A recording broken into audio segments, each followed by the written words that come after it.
Hello everyone, today we are going to learn basic Shift Architect tutorial how to bring to front. So for example, I will insert symbols. Okay, you can go to library browser and then I will insert like batch label. And the second I will insert the kitchen label. I will insert in the front of this batch icon. Now if you want to set these objects or labels into front, you can select and then click this icon, view, draw, order, edit tools. And then to set into front, you can click this icon. So the object will be automatically bring to front.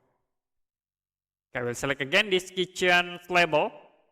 And then you can click these icons to view order, and I will click again to bring to front. Okay, that's it for a basic Shift Architect tutorial, how to bring to front. If you have any question about tutorial, you can comment below this video.